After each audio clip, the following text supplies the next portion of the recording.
Okay. Okay, so I'm going to start. Welcome, everybody. Birshut Rabbi Krohn. Unfortunately, we'll still hear some dings coming in, but I want to get started, get our special scholar in residence going. Rabbi Krohn's unable to be here tonight, so I have the honor of being able to introduce Rabbi Dr. Gil Perl, who will be our scholar in residence for the next 3 Sunday nights. So just a little background, Rabbi Dr. Perl was our Shabbat scholar in residence at Young Israel a couple of years ago. The consensus was that he was outstanding, engaging, and stimulating. And indeed, this is the experience shared all over the country where he goes to lecture.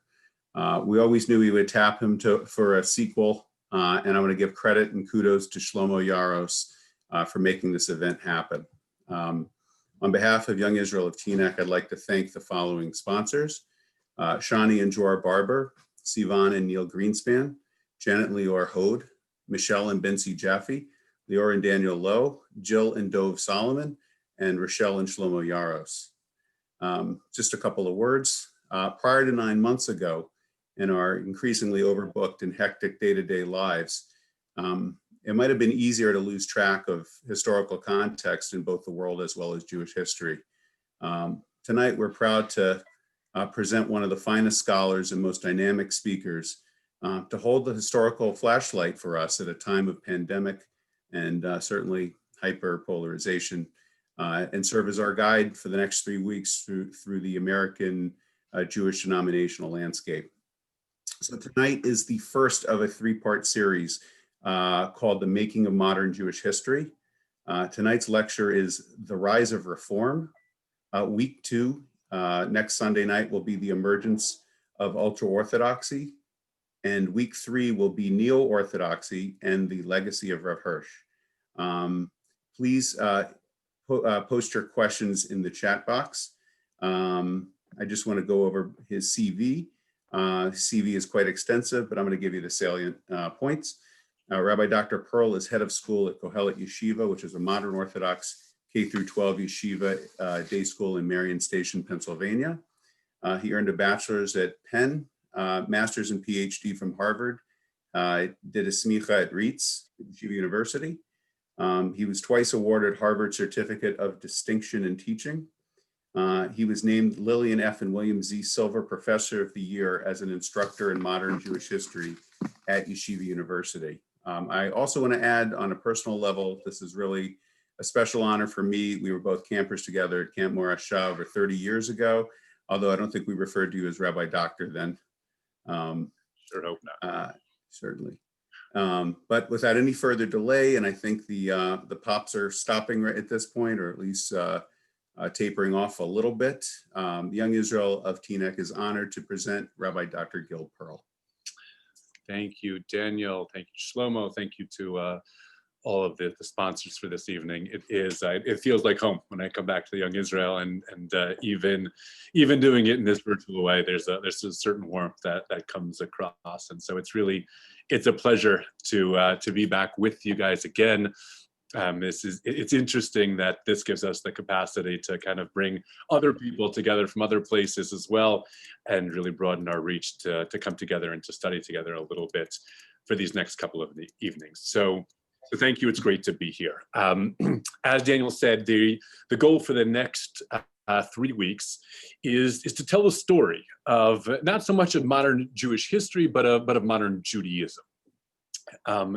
And I'll apologize straight from the outset that to tell the story of modern Judaism is not something that you can actually do in 3 sessions on a Sunday night.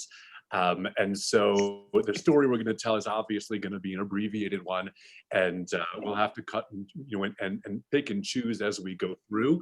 But my hope is that we'll come out on the other end with a deepened appreciation for some of what we see in the world around us today, for a deepened respect for where it came from, a deep understanding of how it came to be.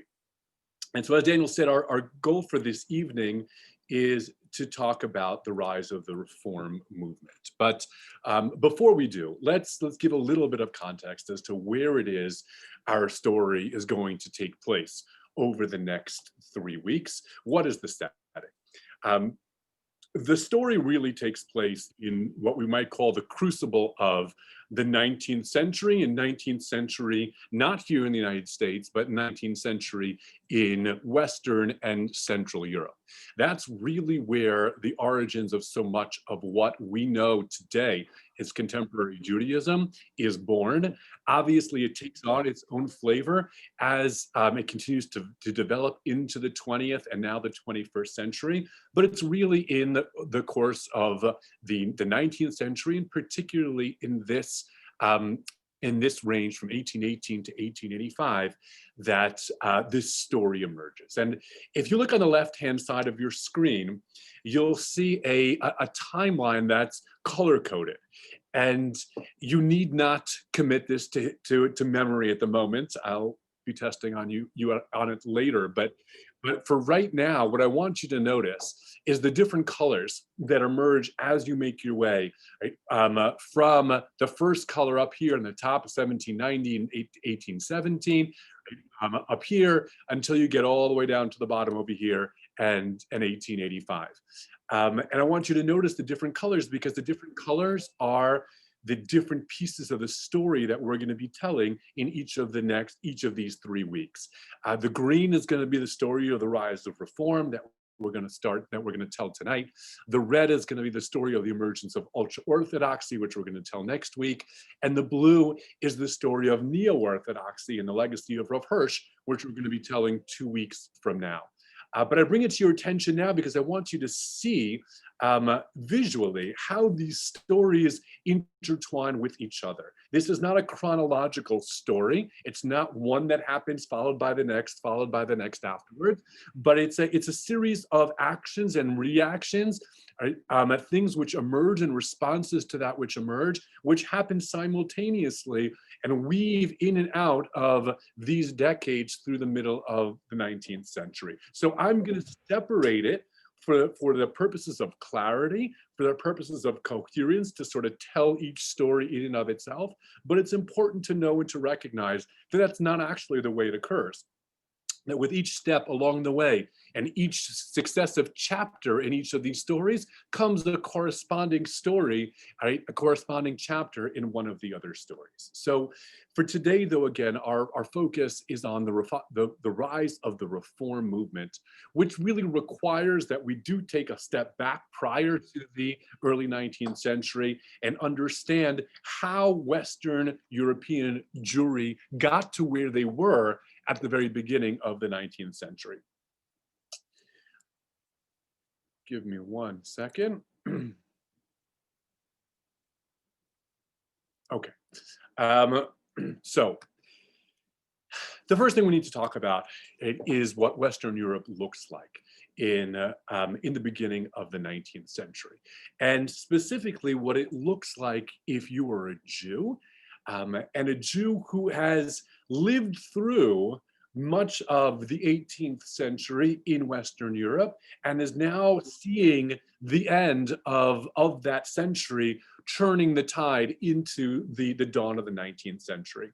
And what you would see and what you would experience in Western Europe at the end of the 18th century is, for the first time in Jewish history, feels very, very different than what you would see or experience in Eastern Europe.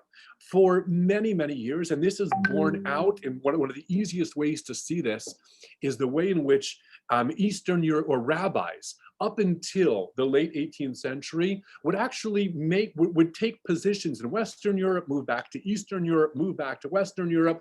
The communities were really indistinguishable. Jews spoke Yiddish in both.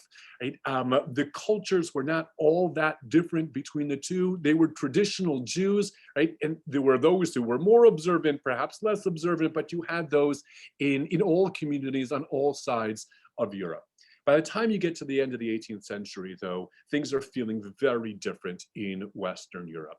The divide, the gulf between Eastern Europe and Western Europe culturally is very easy to feel. The picture that you see in front of you is a picture of a French salon, right? It's a place where high culture is celebrated, where people get together to do poetry readings and to read literature together, to discuss philosophy. You can see by the way in which they're dressed, by the wigs that are being worn by the men, there's a certain way in which they're carrying themselves that it feels quite different, reflects the process of enlightenment that has been going on in Western Europe since the 1600s, so the 17th, the 18th century. By the time we get to the end of the 18th century, Western Europe feels very different than Eastern Europe, and the Jews living in Western European communities begin to feel this divide.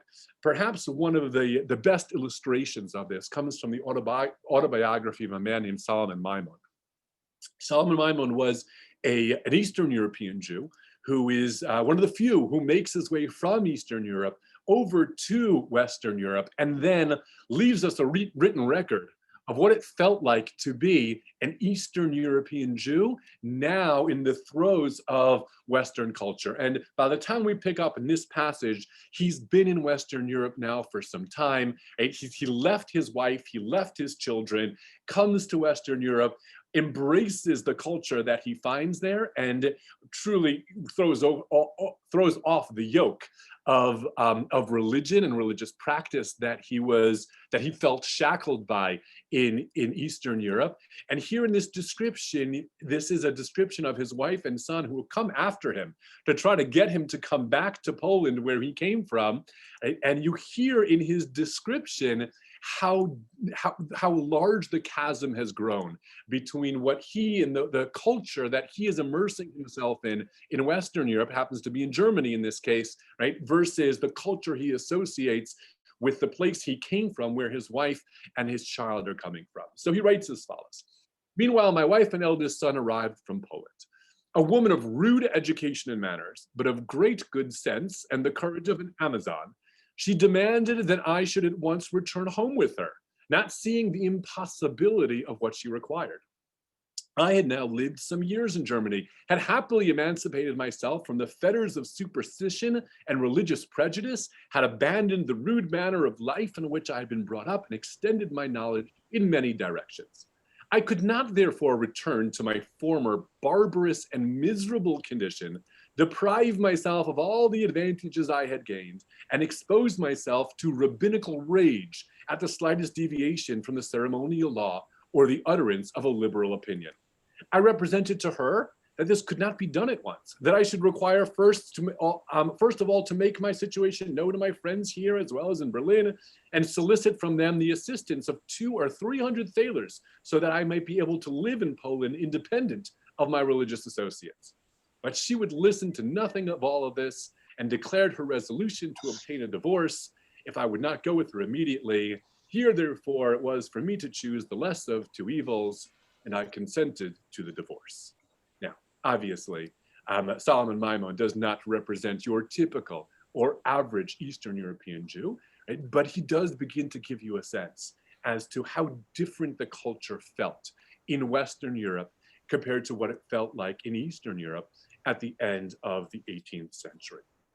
And that begins to set the groundwork for us, right, to begin to understand, right, what is happening in the Jewish community by the end of the 18th and the beginning of the 19th century.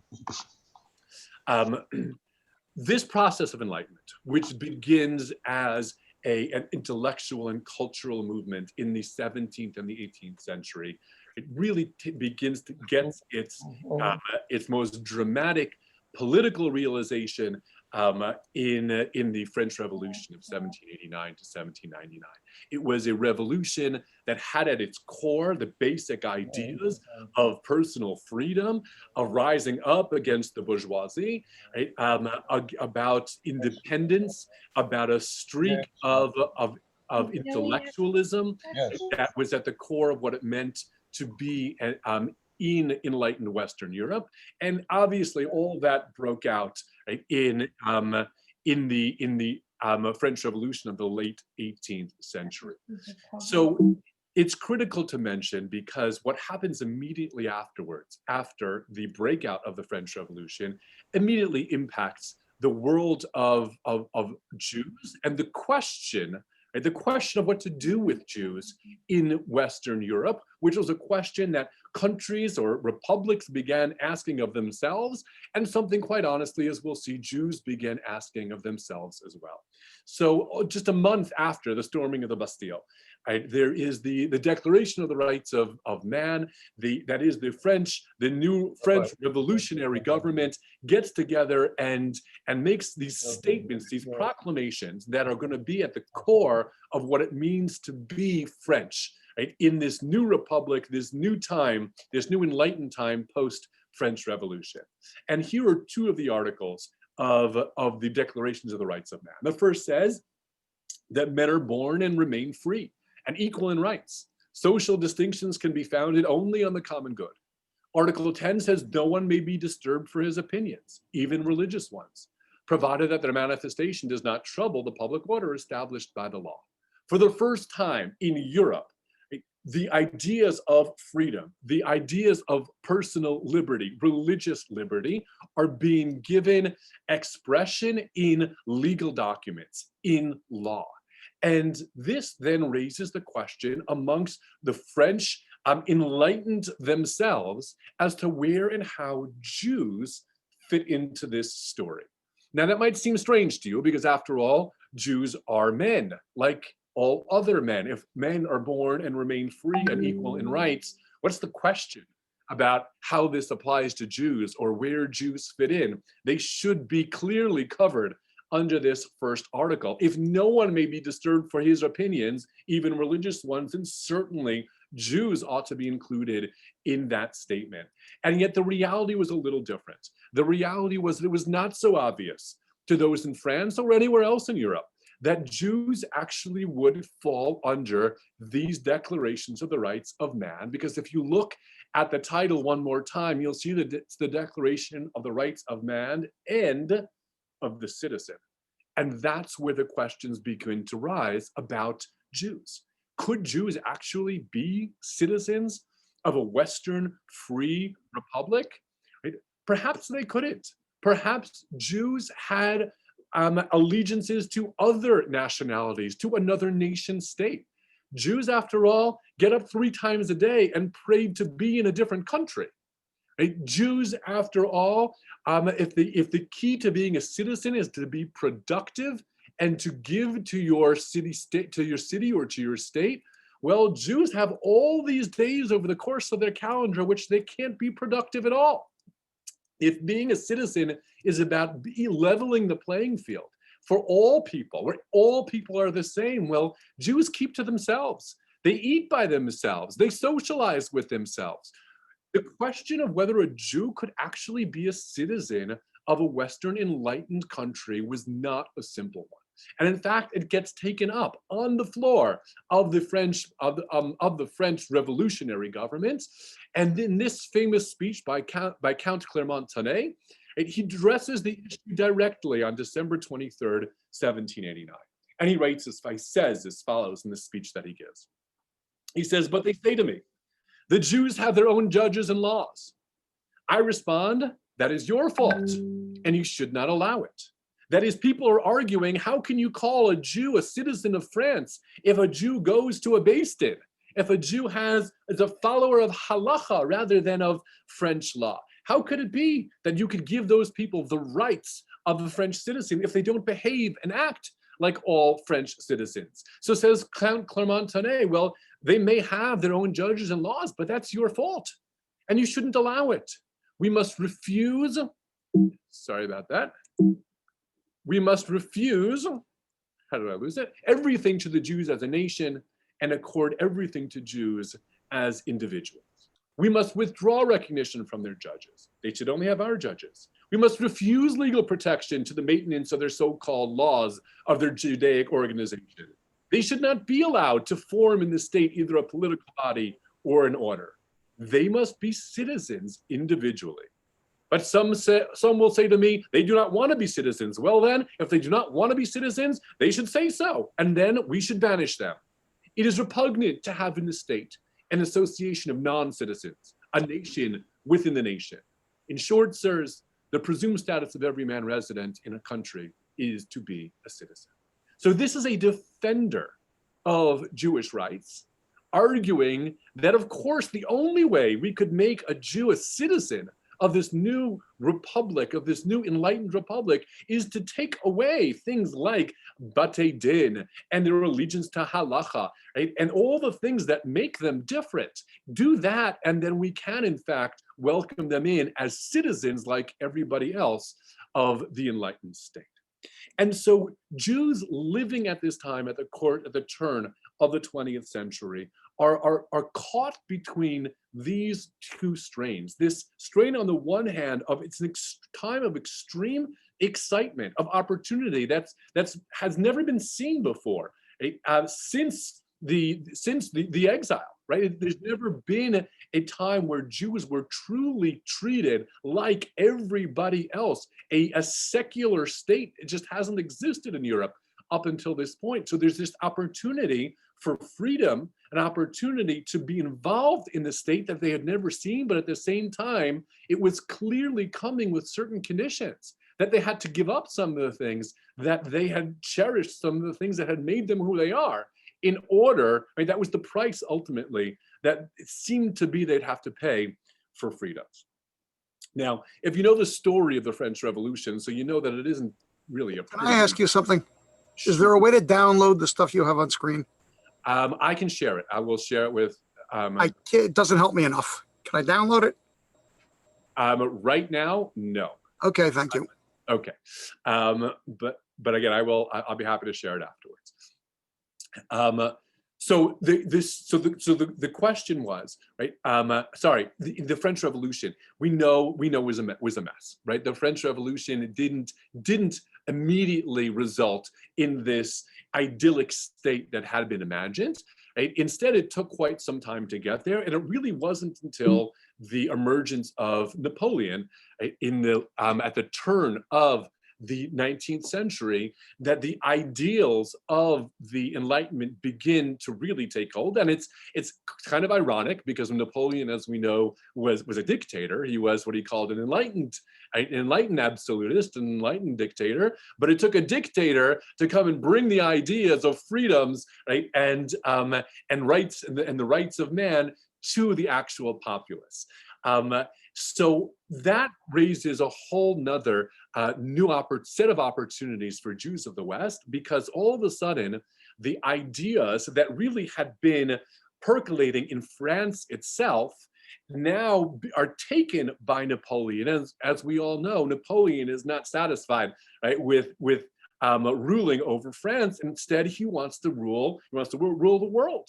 And so over the course of that decade, from the turn of the 19th century into that first decade of the 19th century, Napoleon is on his way towards conquering the vast majority of Europe. So in the map that you see in front of you, the purple areas are actual French territory, but all of the blue areas that you see in front of you are all allies of the French, are all dependent upon Napoleon. So Napoleon literally conquers almost all of Europe, and in doing so, he brings the ideas of the Enlightenment together with him.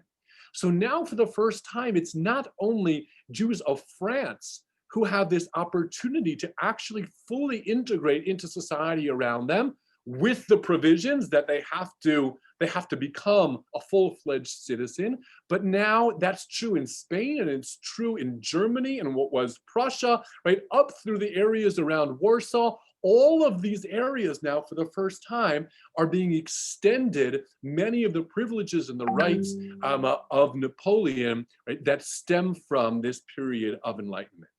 However, as you likely know or remember from a history class you once took, Napoleon's conquest of Europe doesn't last all that long. And by 1812, he has made that fateful decision to press beyond Europe into Russia, and we know how that turns out for him, not terribly well. And he lands up being chased all the way back, right through Europe, right back to France. And so now imagine for yourself what impact that has on the Jewish communities of Western Europe. For a brief moment, they tasted the freedoms of Napoleon, the freedoms of the Enlightenment. Once Napoleon is chased back to France, though, what rises in its place is a reactionary movement. Movements that aren't looking to do the same things that Napoleon was. There's a rise of nationalism, certainly in the German and Prussian states. So for a brief moment, Jews got to taste what it feels like to be fully integrated into society around them, and then that gets ripped away from them. And this really sets the stage for what is the rise of the Reform movement. It's a historical moment at the beginning of the 19th century, where Jews living in Western Europe know and feel that they're part of a new epoch in history. Some of you may know that from the time of the French Revolution, the French actually wanted to start counting the years from zero again. That's how momentous the French Revolution was. It was, the world had been turned over. We're now entering this new enlightened period, and Jews of Western Europe felt that way too. They're part of a new dawn, of a new age, unlike anything that had ever been seen before, and one that came with the promise of opportunity and integration. And ever so briefly, in France, you should know it lasts, which is why, if anybody knows the French Jewish community, there pretty much is no Reform movement, right? And up to this day, there pretty much is no Reform movement in France. But the other countries, the countries that are today Germany, what was Prussia, parts of Austria, that felt and tasted this for a brief moment, and then it was taken away from them, left these Jewish communities feeling like, we know what it feels like. Right? This is something we've tasted. We now need to do what we can do, whatever we can do, to sort of bring that back, to make ourselves worthy of that type of enlightenment and integration again.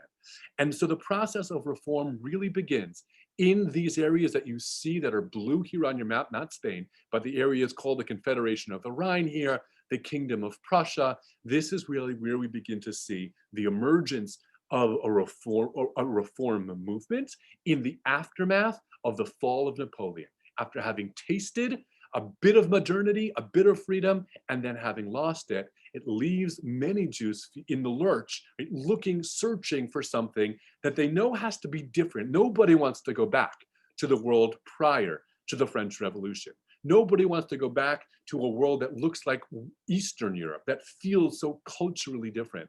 And so the question is, how do we make our Judaism relevant?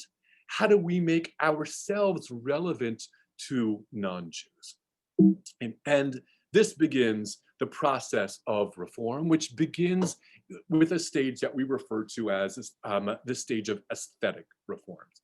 The first series of reforms that we see in the Jewish community really have nothing to do with Jewish law at all. They have nothing to do with halacha. It's really about the aesthetics, right, with which we practice our Judaism. Because if you were living in Western Europe at the turn of the 19th century, so the chances are most of the towns that you lived in probably still had a somewhat of a medieval feel to them. This is the town of Dresden, in what was to become Prussia. It's today Germany. This is a medieval map, right, of the town, which was a fairly large medieval town. And you can see that if you look towards the top of this picture, you see the entrance into the town. That was probably the compound of the nobility there when you walked in. You see the biggest buildings here in the town are going to be your churches. You see the town square here in the middle. That's probably a gallows hanging right over there, right? And this little building here in the upper right-hand corner, that's your shul, that's the synagogue. It's an unremarkable building, right? It certainly is not something that inspires, right, or brings a sense of awe of any sense, right? And generally, Jews weren't allowed to build, certainly in Western Europe, they weren't allowed to build shuls or synagogues of any kind of architectural, of real aesthetic beauty. It was important that the primary places in the town be the churches, be the residence of the nobility. And quite truthfully, aesthetics was just not something that Jews placed a premium on. And that's true right into the 18th century. So this is one of the few shuls that actually is still standing in Germany from prior to the Second World War, in a city, I think it's pronounced Celle. I think if the Germans on the call can tell me if I did that right, but I think it's Celle in Germany. And you can see it's a rather nondescript building. Right? It looks like any other building in the town. It's actually been redone in recent years, so that the inside is nicely cared for today, but it's certainly not something that we would consider to be grand or somewhere where the architecture seems to inspire. And if you're living at the turn of the 19th century, and this is the shul that you daven in, this is where you've grown up, this is what it looks like to you to practice your religion, then when you walk down the street, right, and you see something like this, right, you feel inferior. You feel like your religion is one that simply isn't keeping up with the times. And this is in a city called Wiesbaden. And this is what it looked like in Berlin. And these, by the way, are not Catholic churches. These are actually Protestant churches, but they are built in such a way that people took tremendous pride, right, in them. Looking at this picture here on the bottom left hand of your corner, you can see that even though these are not ornate interiors like you would find in a Catholic church, it's pretty simple, right? But it is the dramatic piece here is the organ. That's this gilded piece here on the left. You see kind of a plain kind of ramp here to a stage here in the front of the building, and we're going to get back to this in a second. But it was a place that would inspire, a place that was intended to have an emotional effect on those who were in it. And the same, it wasn't just true about the architecture. The organ player would be somebody who was a talented musician.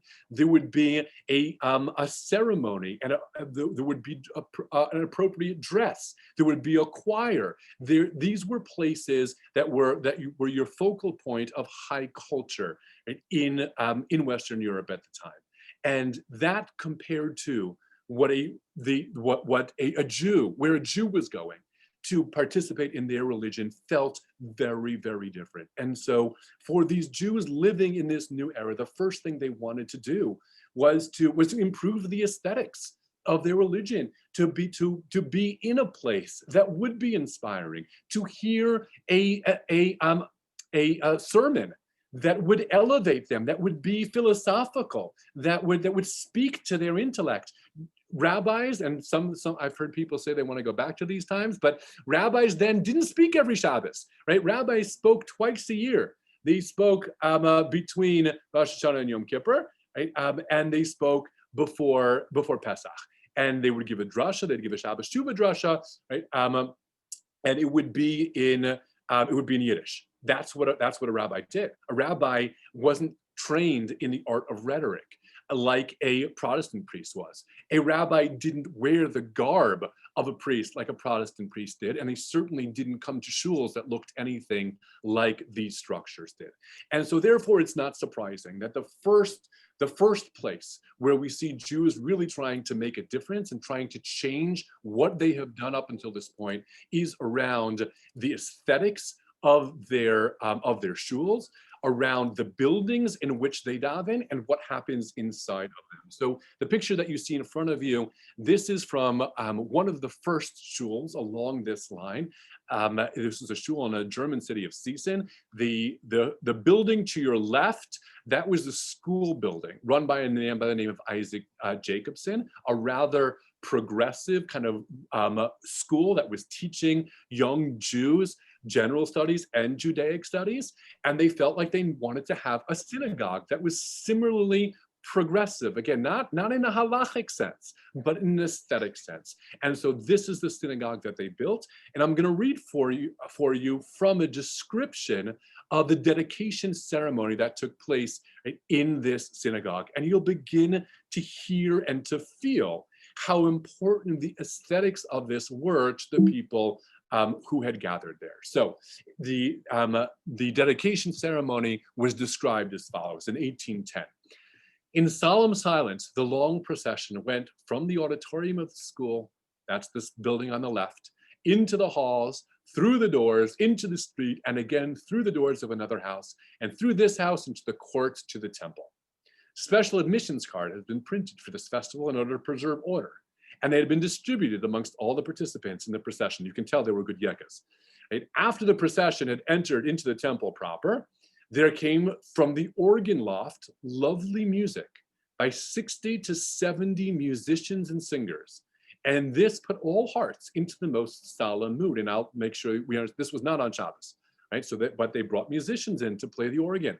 And everyone had taken his seat. After everyone had taken his seat, a cantata composed especially for this celebration by Dr. Heinroth, one of the teachers in the Jacobson Institute, was sung splendidly to the accompaniment of the rousing sound of the instruments. The Jewish ritual now began with Mr. Jacobson himself being the chief officiant and the rabbis assisting him. At the end, President Jacobson gave an address, which we bring further on in excerpt. After the scrolls of the Torah, which were elaborately ornamented, had been taken from the ark with great ceremony, they were carried around the temple 7 times, preceded by boys with burning wax candles. The several chapters of the Pentateuch were read, that is the Chumash, first in Hebrew, and at once in German, publicly and with a loud voice. Mr. Schott, director of the educational institution, then mounted the rostrum and talked to the assembled multitude. Then came a chorale accompanied by organ and full orchestra, and this was sung first in Hebrew and then also in German. At the end of the song, in the singing of which the Christians and Israelites participated together, right, with deep emotion, Church Counselor Heinemann delivered an address befitting the occasion. After this, there were further songs by the choir. This was an impressive ceremony. This was a ceremony that was intended, right, to rouse emotion through the use of those things which spoke to people at that time. Right? So if today that may take a different form, a different kind of music, different kind of ceremony that speaks to us, then this was the height of high culture. This is what spoke to people. It was the pomp, the ceremony, the musicians, the cantata, the poetry, the procession, the detail. This was Jews doing what the society around them was doing for the purposes of feeling like they could connect, right, to their religion in a way that they hadn't previously. Rabbi Perl? Yes. There's a question, if you could explain why reform never took hold in France, given what you said before on being citizens. Absolutely, because at the end of the day, France actually did allow, although there was quite a bit of debate, and they even put together what was called the French Sanhedrin, in which they asked Jewish leaders to answer questions about to what degree do they put their French nationality first or their Jewish nationality first. At the end of the day, France did in fact offer full citizenship to its Jews, despite all of what was said in the late 18th century, which was not the case in the German principalities and the German provinces. They tasted it and then they lost it, and then it was a battle for the next almost 70 years before Jews actually got full-fledged citizenships in the German states. This is Israel Jacobson. This was the man who presided over that affair. And let's just read the underlined part here from his actual dedication address. He writes, "Who would dare to deny that our service is sickly because of many useless things, that in part has degenerated into a thoughtless recitation of prayers and formula, that it kills decision more than it encourages it, that it limits our religious principles to the fund of knowledge which for centuries has remained in our treasure houses without increase and without ennoblement." It's a way of looking at our Jewish practice and feeling like it's become outdated. It's sickly. It doesn't speak it doesn't speak to the youth of our generation who are born post French Enlightenment, who were born into this enlightened world. If we can't speak to them, how are we possibly going to continue on and pass on, right, our Jewish tradition? That is where reform begins. Over the course of the next few decades, what happens is that slowly these changes begin to amount from purely aesthetic changes to more and more changes that begin to encroach on what we might call halacha or Jewish law, right? To the point where by the time we get to the end of the 19th century, the first graduation of the first class from the Hebrew Union College in 1883 features what is often referred to as the Treifa banquet. The graduation ceremony of this rabbinical class has a menu, which is, you can see here on the right hand of your screen, which includes little neck clams, right, as well as salads of shrimp. And that's not the kind of fake shrimp that we have in our kosher sushi. It was the real thing. And so the question is, how do we go from a series of shuls like the one we just read about, where the interest was to stay within religious practice, but do it in a way that would inspire the younger generation, that would speak to the young generation, to a place where Jews had fully broken with halacha, with Jewish law, to a place where a rabbinical organization was serving clams and shrimp at the graduation ceremony of its rabbis. And so to understand that, we have to move forward into the 19th century and into another shul, and this time is the shul in Hamburg. And the attempt by a group of Jews in Hamburg to follow in the footsteps of places like Gießen that we just read about, or Berlin, who had created these really beautiful shuls. In Hamburg, they want to do the same thing, but they want to take it one step further. And that one step further is that step into what we might call religious reform from the world of aesthetic reform. And so a group gets together to petition the government to allow them, because all religious activity was controlled by the government, to allow them to create a new temple, a new synagogue, and they call themselves the New Israelite Temple Association. And this is the constitution that they put forth for the synagogue that they would like to create. And it says as follows: since public worship has for some time been neglected by so many, because of the ever decreasing knowledge of the language in which alone it has until now been conducted, that is, Jews in Germany, in Western Europe in the 19th century don't speak Hebrew. They don't learn Hebrew. They are German. They speak German. They don't even speak Yiddish anymore in the beginning of the 19th century. So, but yet they walk into shul and everything in shul is done in Hebrew. Right? And we have to take ourselves out of the world of Art Scroll and Koren Sidurim, where everything is translated for us. That was not the case in early 19th century. So you were not a Hebrew speaker. You didn't understand what you were saying. Yet if you came to synagogue, you were saying the davening in a language you didn't possibly understand. So because of the ever decreasing knowledge of the language in which alone it has now until now been conducted, and also because of many other shortcomings which have crept in at the same time, the undersigned, convinced of the necessity to restore public worship to its deserving dignity and importance, have joined together to follow the example of several Israelite congregations, especially the one in Berlin. They plan to arrange in this city also for themselves, as well as others who think as they do, a dignified and well-ordered ritual according to which the worship service shall be conducted on the Sabbath and holy days and on other solemn occasions, and which shall be observed in their own temple to be erected especially for this purpose. So you can see how this is an outgrowth of what's happened before. The focus is on the dignity of the service, something which will speak to the people that they can understand, that they can relate to. The challenge, though, is that they specifically outlined a number of innovations in this new synagogue that really did take things to the next level. And so let's read about them. Specifically, there shall be introduced at such services a German sermon and choral singing to the accompaniment of an organ. Now, here we're talking about on Shabbos.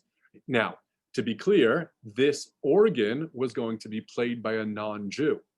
So even in these earlier attempts at religious reform, they were all done with some sort of halachic framework. It wasn't a clear break with halacha, but it was, as you can tell, really pushing the envelope. So there would be an organ, right? And it would be played by a non-Jew. Incidentally, the above-mentioned ritual shall not be confined to services in the temple. Rather, it shall apply to all those religious customs and acts of daily life which are sanctified by the church or by their own nature. So these things would happen, meaning like weddings and such. Outstanding amongst these are the entrance of the newly born into the covenant of the fathers, weddings, and the like. Also, a religious ceremony shall be introduced in which the children of both sexes, after having received adequate schooling in the teaching of faith, shall be accepted at the confirmation of the Mosaic religion. That is the introduction of a bat mitzvah, totally foreign, right, to the Jewish world at that time, but something which was highly prevalent in the Protestant, right, Christian world around them. Both boys and girls had a confirmation, and yet in the Jewish community, only boys did. But there were other changes they were introducing as well. They suggested that not only should there be an organ in the shul, but that some of the davening should actually be done in German for the first time. First time since tefillos were introduced in Aramaic, that tefillos other than Aramaic and Hebrew would be said as part of the davening. The other thing that they did that perhaps was even more radical was they went through the siddur. They actually put out their own siddur.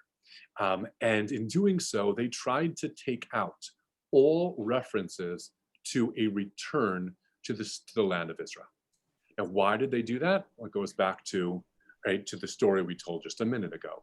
There was this deep-seated feeling, right? And there were really two sets of concerns that were on Jewish minds at this time. One was, we want our religion to speak to us. We want it to be relevant. The other is, we want to be accepted by those around us. We know what that looks like. We live in a world where everybody else is being accepted. There could only be one reason why we don't yet have those same freedoms and liberties that are given to all other peoples in this enlightened post-French revolutionary world. The only reason could be that we don't deserve it. We don't deserve to be citizens of Germany because we ask God 3 times a day, God, get us out of here. Take us back to Israel. Right? We're constantly asking to not be a citizen. And so how could we expect our fellow Germans to accept us as full-fledged citizens if we continue to do things which fly in the face of citizenship? And so the Hamburg Siddur goes through tefillah by tefillah and takes things out and replaces them with new wording that gets away from asking Hashem to take us back. So this is, you have on the right-hand side here an excerpt from Musaf on the Yamim Tovim, on the Shalosh Regalim, right? So if you're probably familiar, right?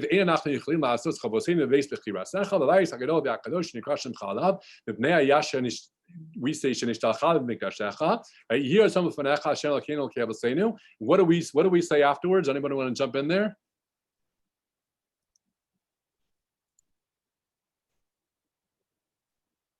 So we ask Hashem at that time. I see Mark is going it over in his head.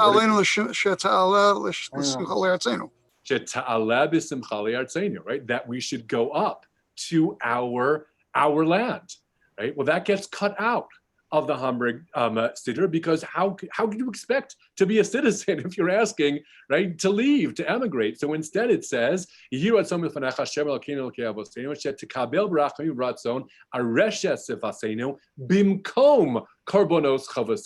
accept, God, the words of our tefillah, the words of our lips, in place of the karbanot. Karbanot are not something we aspire to do again. Here, today, we're far more civilized than that. We're far more enlightened than that. We say tefillot, and we say them here. Note that all of these synagogues call themselves temples. Right? That's not by chance. Right? That is a deliberate attempt to distance ourselves from the temple, that is the Beis HaMikdash, and say we have our own temples, and they're here in Germany, they're here in Berlin, they're here in Hamburg. We don't need to go someplace else to be a good Jew. We can be a good Jew here, right, as citizens of this country.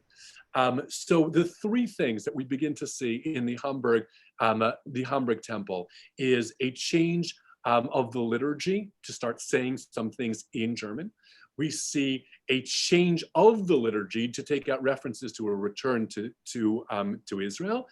And we see the introduction of an organ into the service, even on Shabbos. Rabbi Perl, Sure. there's another question, sorry. Was the bar mitzvah a formal ceremony at this time? The bar mitzvah, before these circles, there really wasn't much that was done by a bar mitzvah, but you certainly would be called up to the Torah. There's a bracha that we say, Baruch Sheptarani. That was definitely something that was celebrated. You know, I don't think they had DJs the way we do today, right? But it was definitely something that was marked and that was celebrated.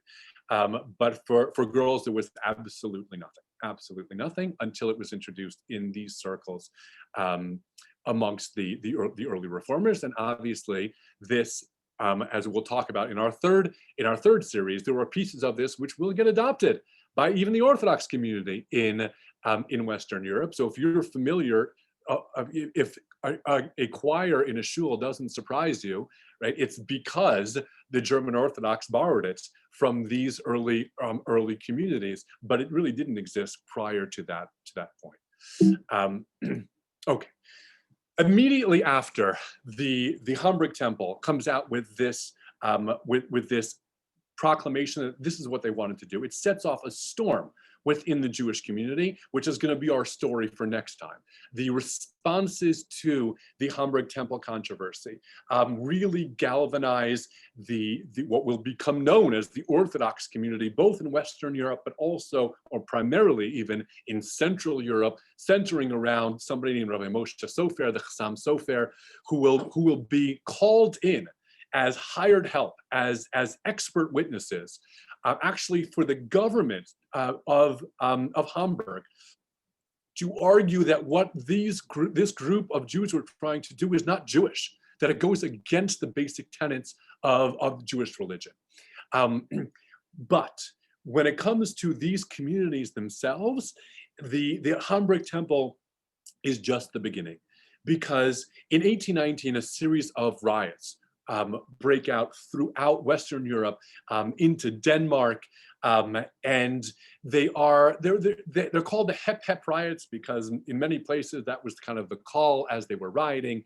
The rioting was not specifically aimed at Jews, but Jews became the target of many of those riots. And when they did, it kind of further cemented the feeling of many, particularly in the German lands, that they were no closer to emancipation. They were no closer to gaining those freedoms which they sought than they had been 10 years before or 20 years before. That in fact, if they wanted to become part and parcel of the fabric of society, they actually were going to have to take things a step further. And so by the time we get into the 1820s, the 1830s, we begin to have additional areas of halacha that become the focus of some of these congregations. And to be totally honest, the areas that they pick on initially are areas we might call perhaps weaker areas of halacha, so to speak. So for example, this is the shul, the new kind of reformed shul in Berlin. It's actually called the Old Shul in Berlin, but it's the more reformed shul in Berlin. You can tell aesthetically how beautiful a shul this is. What's missing, or what's different about the way this shul is set up than your traditional shul? Now, I'm sure most of you have seen shuls like this, but there's something very different about the way this shul is set up than the way shuls had traditionally been set up before this. Two things. No mechitza, of course. Oh, there is a Of course, the mechitza. balcony is there, but Right. the almond's in the front, not in the middle. Okay, very good, right? So the bima, right? It's not just the alma, but the bima, there is no bima in the middle. Okay? And this becomes a major point of controversy in the middle of the 19th century, where these shuls consistently, when they were built, were building only an amud or bima up here in the front, Why? Because if you remember back to the picture of the Protestant churches I showed you before, right, that's where the lectern was. It was all up there in the front. This is what a traditional house of worship looked like. And it felt like a more solemn occasion when the person was up there in front than the person being in the middle. Some people had their backs to them, right? Other people other people couldn't see them at all. This was the way in which these shuls built themselves, and it spurred quite a bit of backlash. All of a sudden, keeping a shul a bima in the middle of the shul became a really important halachic staple for many poskim at the time. Another area that comes under attack during this time would be something like mitzitza bepeh, right? The part of the bris milah in which the mohel sucks some of the blood. That too, bris milah itself comes under attack in some places, but certainly this piece of it, mitzitza bepeh, becomes something that these communities will begin to do away with. Kitnios, another area where Jews in these communities will begin to say, why are we continuing to do this? Yom Tov Sheni, another place where they'll say this is a quote unquote a weaker place, a period of halacha, piece of halacha. We know we have a calendar today. Why are we continuing to take days off and to not engage in society around us when we have a calendar? So Yom Tov Sheni comes under attack. These are the first series of changes, of reforms, halachic reforms that begin to happen. By the time we get to the middle of the 1840s, though, we begin to see a bunch of the rabbis of these shuls get together in a series of conferences in which they begin to organize themselves and say, well, what is it that we stand for here? What is it that we're about? And probably the most prominent of those rabbis was a man by the name of Abraham Geiger, who you can see pictured here on the right. And he writes here in a letter in 1836, he writes, "For the love of heaven, how much longer can we continue this deceit to expound the stories of the Bible from the pulpits over and over again as actual historical happenings, to accept as supernatural events of world import stories which we ourselves have relegated to the realm of legend, and to derive teachings from them, or at least to use them as the basis for sermons and texts? How much longer will we continue to perfect the spirit of the child with these tales that distort the natural good sense of tender youth?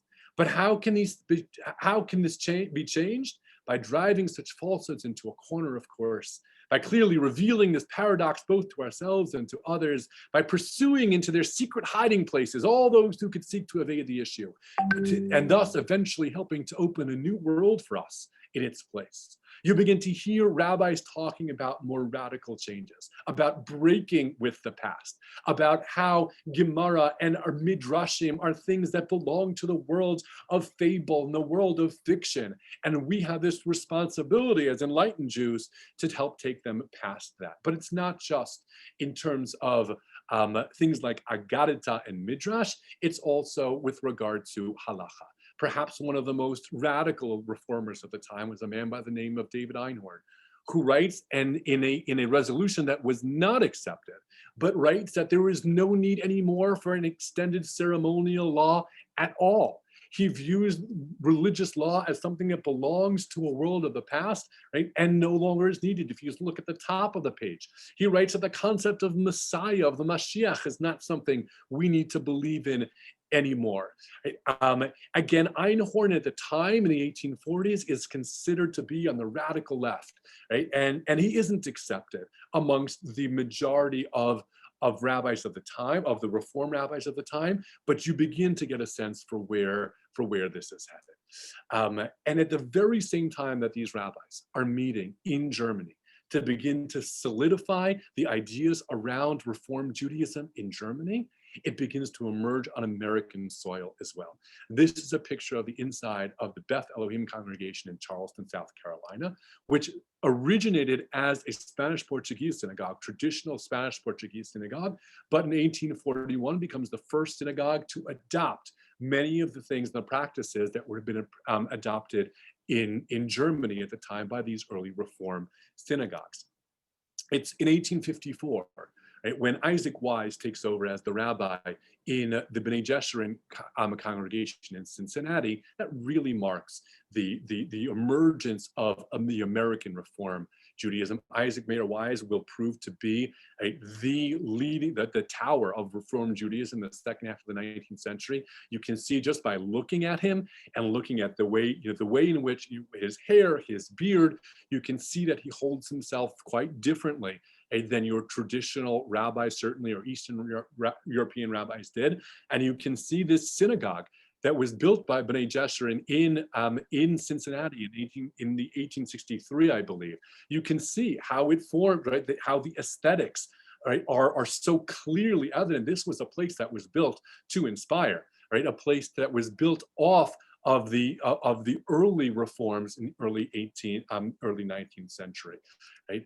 And so it's immediately following the advent of the reform in places like Cincinnati that a union of American Hebrew congregations came together. All of those who were following in the same kind of pattern decided to organize themselves, and then they created a college, a place where people could go to study Judaism from this particular vantage point. And then they began to train rabbis in this college to follow in their footsteps. At the very same time, in the 1880s, American rabbis begin to follow a similar process of the German rabbis in the 1840s to get together and identify and articulate, well, what does Reform Judaism look like for us here? And what you'll see in the Pittsburgh Platform of 1885 is that what were the most radical ideas of the Reform rabbinical conferences in the 1840s become the foundations of Reform Judaism in America in the 1880s. So Pittsburgh Platform, right, number 3 says, we recognize in the Mosaic legislation, that is halacha, a system of training the Jewish people for its mission during its national life in Palestine. And today, we accept as binding only its moral laws and maintain only such ceremonies as elevate and sanctify our lives, but reject all such as are not adapted to the views and habits of modern civilization. Number 4, we hold that all such Mosaic and rabbinical laws as regulate diet, priestly purity, dress, originated in ages and under influence of ideas entirely foreign to our present mental and spiritual state. They date to pre-French Revolution, pre-American Revolution, pre-Enlightenment. They fail to impress the modern Jew with the spirit of priestly holiness. Their observance in our days is apt rather to obstruct rather than to further modern spiritual elevation. It gets in the way of being spiritual today. And number 5, we recognize in the modern era of universal culture, of heart and intellect, the approaching of the realization of Israel's great messianic hope for the establishment of the kingdom of truth, justice, and peace among all men. That is, we have a messianic hope, but we consider ourselves no longer a nation, but a religious community, and therefore expect neither a return to Palestine, nor a sacrificial worship under the sons of Aaron, nor the restoration of any of the laws concerning the Jewish state.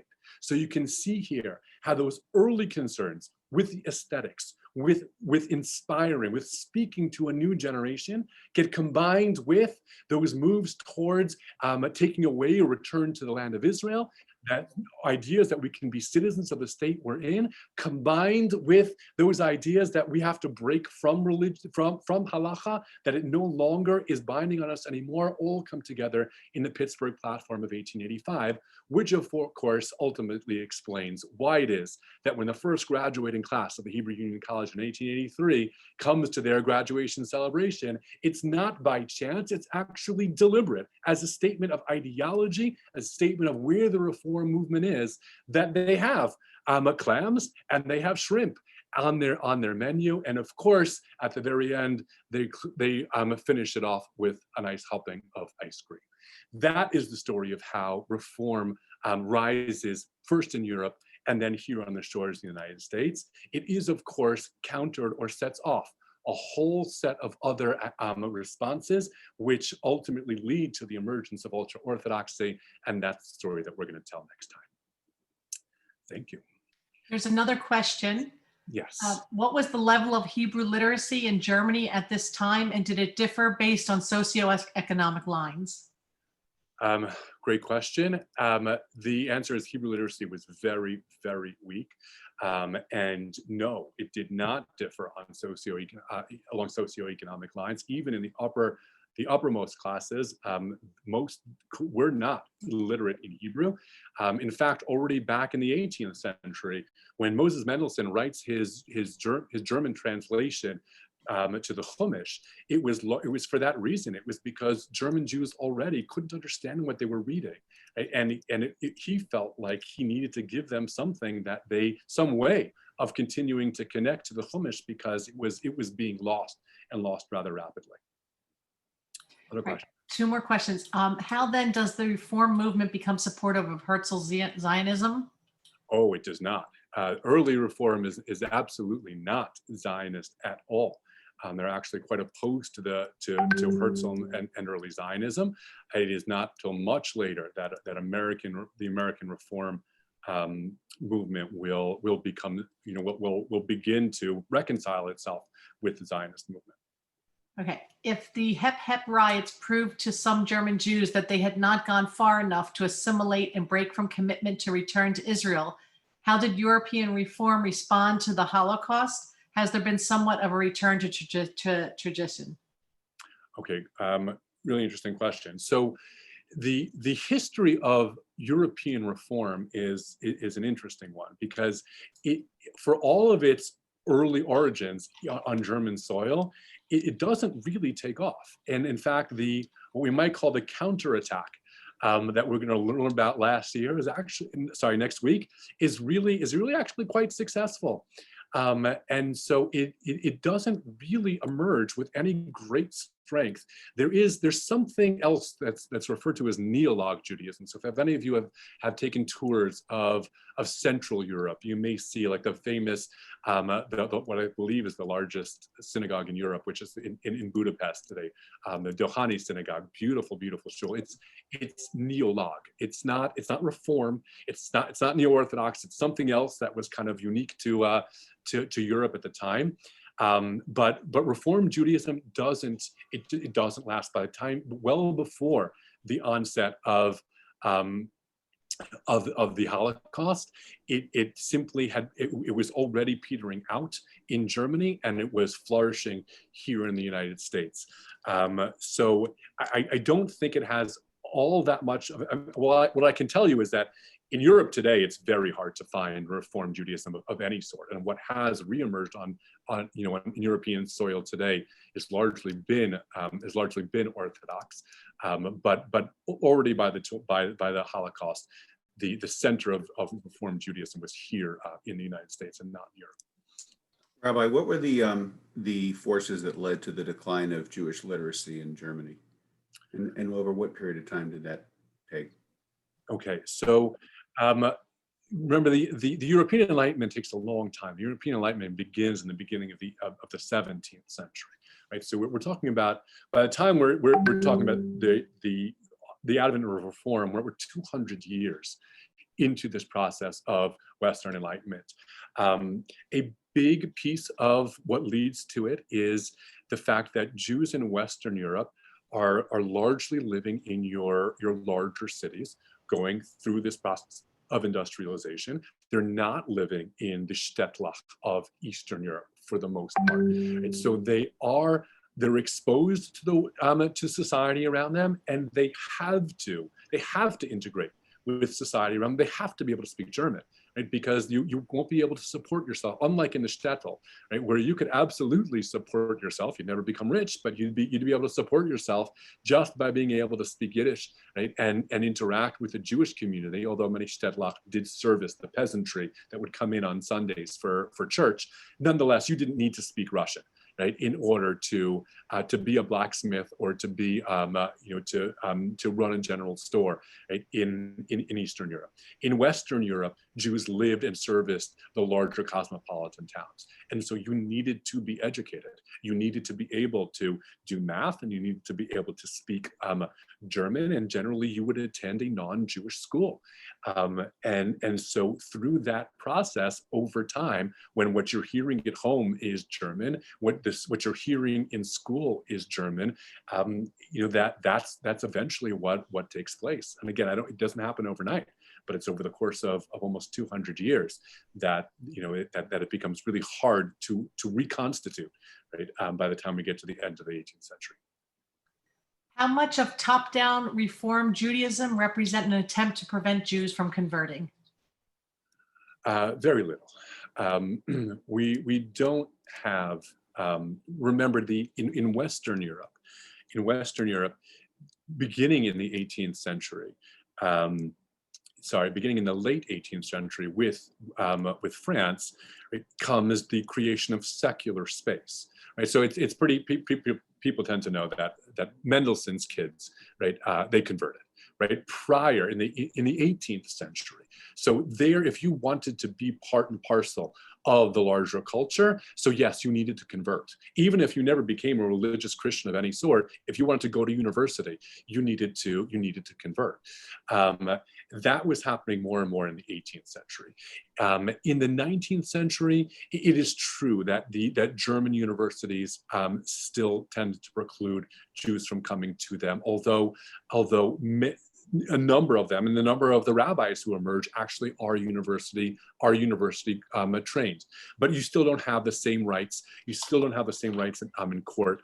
But it does not seem from the writings of the Reform of early Reform that their target audience is one that they fear is going to convert. It just doesn't come up in their writings. They're aimed at Jews themselves who feel like they're just being turned off.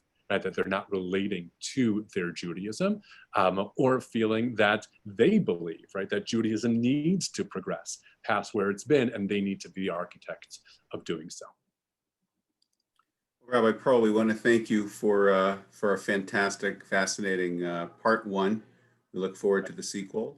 And thank you all for coming to our turnout. I'm a first-time host, and I'm sorry about the dings in the middle. I hope that didn't stop your learning tonight. It certainly didn't stop mine, but thank you so much. We look forward to seeing you all next week. Very good. Have a good night, everyone. Have a good night. Thank you. Thank you.